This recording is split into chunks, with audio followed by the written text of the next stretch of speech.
Oke, masih bersama dengan saya. Ini tambahan karena tiba-tiba saya harus mengungkapkan sesuatu yang sedikit ekstrim tapi menjadi edukasi yang terkait dengan keterciptaan, terkait dengan kasih sayang bumi pertiwi, terkait dengan logika, terkait dengan kemanusiaan, terkait dengan hukum, terkait dengan ekonomi, terkait dengan penyakit, terkait dengan masyarakat, terkait dengan pemerintah, terkait dengan tokoh agama, terkait dengan edukasi terkait dengan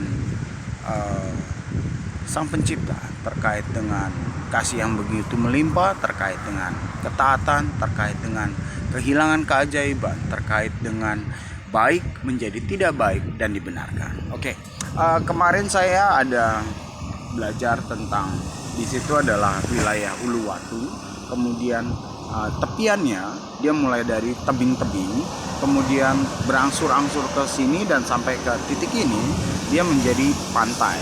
Jadi saya kemarin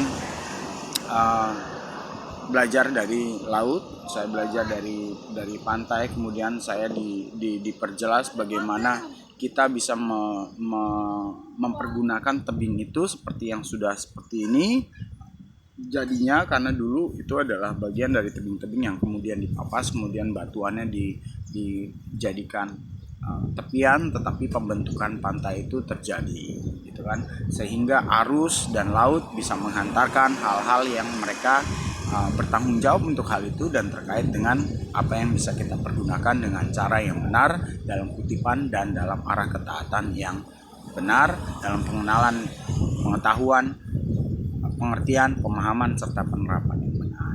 Setelah saya menggambarkan itu, sketsa, kemudian saya juga menekankan sebuah penempatan peta zaman dari peta global tentang Mesir dan sebagainya, Mesopotamia, kemudian Sumeria, kemudian saya tempatkan itu menjadi pelajaran baru.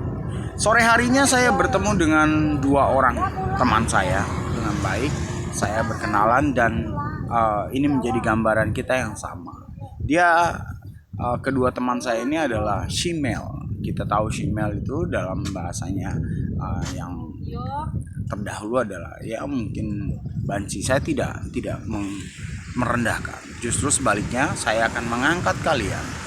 Ketika kami berbincang-bincang, saya bertanya kepada mereka, tahu nggak kalian bahwa pemerintah itu seharusnya membiayai kalian, mendukung kalian karena sudah terjadi dan keterciptaan kondisi kalian, tetapi kita harus melihat bagaimana di alam ini jika terjadi masalah, baik karena kesalahan dan pergeseran kebaikan, maka kita harus cari solusi.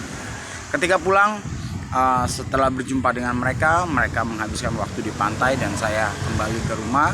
Ketika di rumah saya diingatkan kembali untuk belajar terkait dengan pemetaan itu, terkait dengan tebing, terkait dengan pemotongan tebing, terkait dengan pembuatan tepian pantai, terkait dengan hal-hal yang berbau masa depan, terkait dengan solusi, terkait dengan bagaimana alam akan berdinamika dengan kita menghantarkan solusinya menjadi jawaban buat kita dan mendukung kita ke arah masa depan. Setelah malam tiba, saya kemudian mengupload sebuah pertanyaan dalam topik yang saya tadi sebutkan, gambaran apa yang saya belajar dari tebing, kemudian saya petakan dan saya lemparkan, upload itu ke sosial media saya, dan saya bertanya kepada tokoh agama, para kiai, para pendeta, para pemuka-pemuka, para pemangku, dan pertanyaannya adalah satu, apa? Lebih penting mana kalian membiayai orang umroh atau membiayai kalian berziarah dalam balutan keagamaan dengan membiayai mereka yang Shimel, banci, yang harus memilih untuk mengalami pengobatan dan dirubah gender mereka untuk masa depan mereka lebih baik. Nah, itu menjadi topik pertanyaan saya, dan kini terkait dengan materi, terkait dengan material, terkait dengan kesesatan, terkait dengan pergeseran, terkait dengan fungsional, terkait dengan logika kita, terkait dengan penempatan kita. Kita sama seperti banci, Shimel. Bukan kita ya, kalian maksudnya. Kenapa? Ketersesatan, kegoblokan dan ketololan. dalam balutan konspirasi dan propaganda, sehingga kalian tidak tahu diri dan sehingga tidak tahu pengenalan akan diri, dan masa depan hanya bergulat di situ-situ aja. Udah tahu salah tetapi engkau tetapi guru saya kembali berkata, kesesatan itu harus ada. Kembali melalui video ini saya mau bertanya kepada kalian, para tokoh-tokoh agama, mana yang lebih penting? Agamamu ataukah menyelesaikan permasalahan mereka? Keberadaan mereka di negeri ini ditinjau dari pengetahuan, kehidupan, hak manusiawi, dan kesehatan terkait dengan masyarakat. Kenapa? Karena kita tahu penggunaan sesuatu yang tidak tepat menjadi masalah kesehatan, dan itu adalah bagian dari problem berbangsa, bernegara, bermasyarakat, pemerintah. Namanya LGBT, dan mereka sudah tercipta. Saya cerita pada mereka tentang zaman Bapak Pembangunan, bagaimana dibatasi, apa contohnya, seperti saran dari Bapak Pembangunan kepada dengan keluarga kepada mereka yang bernama pada seseorang yang punya sejarah, namanya Mbak Dorce, Ibu Dorce. Dan kita lihat bagaimana masa depannya sekarang sudah di luar negeri, bisa balik ke Indonesia, tetapi ada di satu jalan masa depan yang jauh lebih baik. Kalian tahu berapa jumlah shemale yang ada di Indonesia?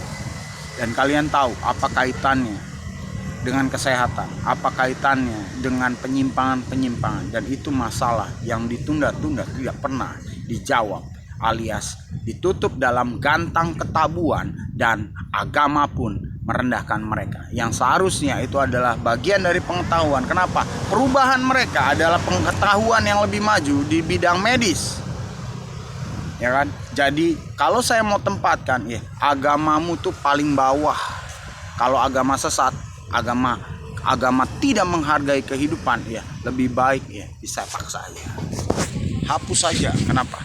Karena kita bisa membuat agama dengan baik dan benar, dengan pengetahuan yang baru tentang manusiawi serta aturan-aturan yang harus kita tetapkan dan kita jalani dalam penerapannya, daripada bela agama yang dulu tapi tidak menghargai kehidupan. Saya menjunjung tinggi kehormatan mereka yang sudah memutuskan. Kenapa? Karena saya bisa menerjemahkan, bahkan alam pun memberikan saya ide untuk mereka dibantu. Kalau saya ada uang, benar, saya akan bantu mereka, saya akan temani mereka untuk ganti. Tetapi satu hal, gambaran mereka adalah seperti gambaran kalian, NKRI. Salam dengan saya, dari saya kok dengan saya.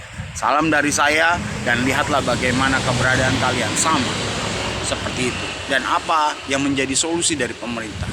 Nggak ada, biarkan saja dikomersilkan. Gila.